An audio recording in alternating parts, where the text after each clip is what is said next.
Hi, Susan for SLC Aquatics, #FishFamMom, touching lives one fish at a time. We're going to do some water changes here today. So we're going to get started. My old trusty 50-foot python. Yay. All right. We got the hose connected.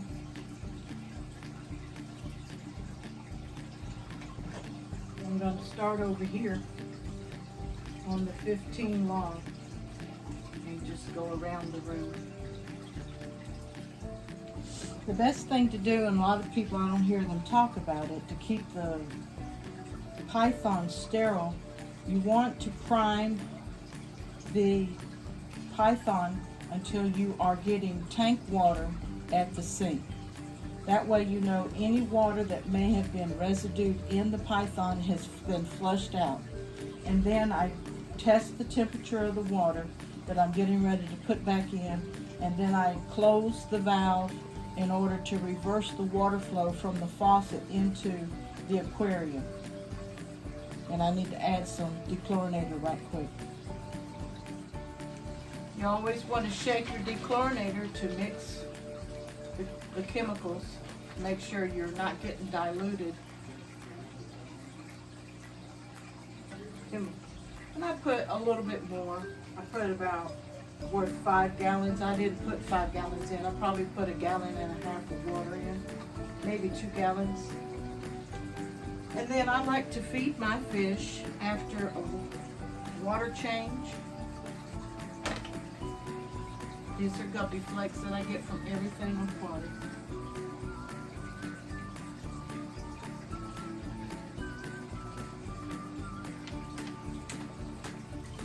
And I don't know if anybody else does this, but I strategically place my tube against like a rock. Sometimes you got to feed more hose to angle it, and still when I turn the water on, it may break loose. And if it does, I come back in here and try to reposition it.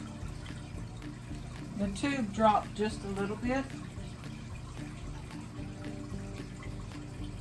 Right now it's blowing against the black hair algae that grew on the lava rock.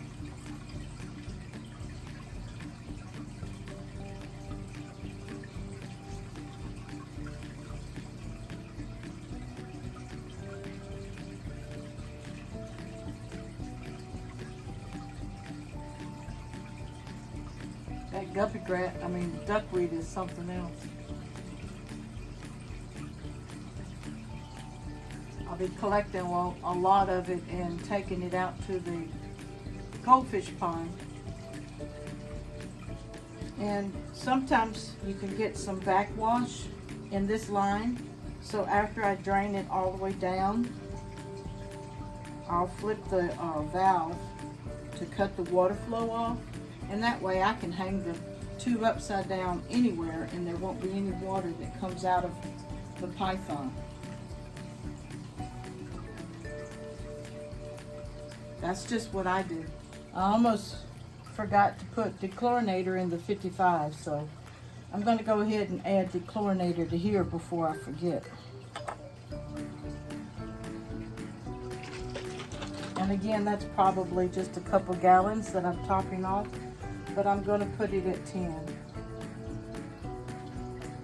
You just never know what your city water puts in there, what kind of chemicals that they put in their city water. So I just overdose it.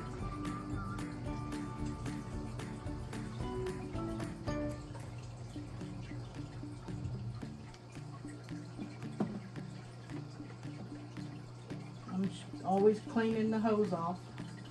Duckweed, frog bit, got a little bit of dirt up in there.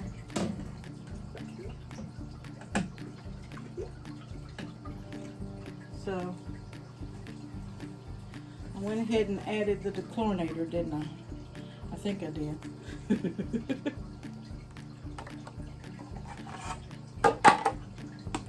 sorry. This is the polycarbonate lens that I put on here, oh my goodness, probably 4 years ago.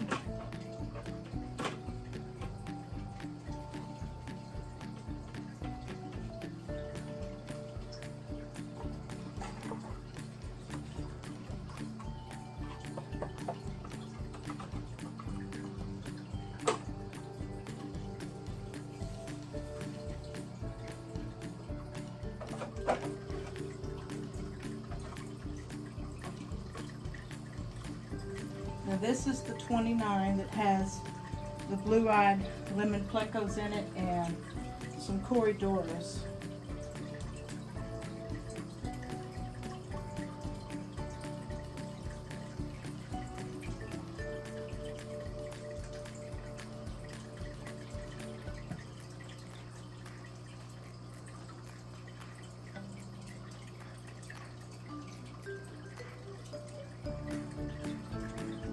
Try to anchor it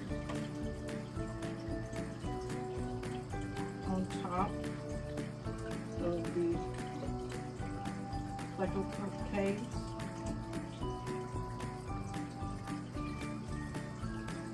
And see what happens.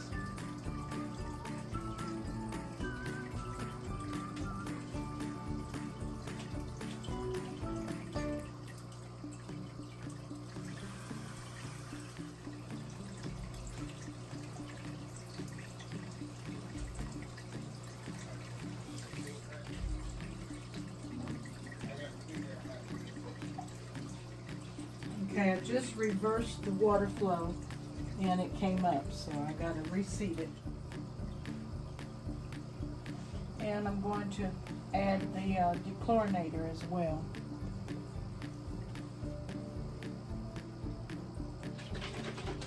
Shake, shake, shake. Doesn't take long to fill these tanks. Oop, oh well, that'll be okay. There's no fry or anything in here. So that's how I do my water change. And this is the way that I do a cleanup. Most of the time, this is all that's in the aquarium. Sometimes it goes into this area here. And I'm chasing the water down now through gravity. And you can do that over and over again until your line gets almost clear of water. And keep the coil going on the Python. And your drain is open at the sink. So all of this, even though this is fresh water, it's not tank water that's in here.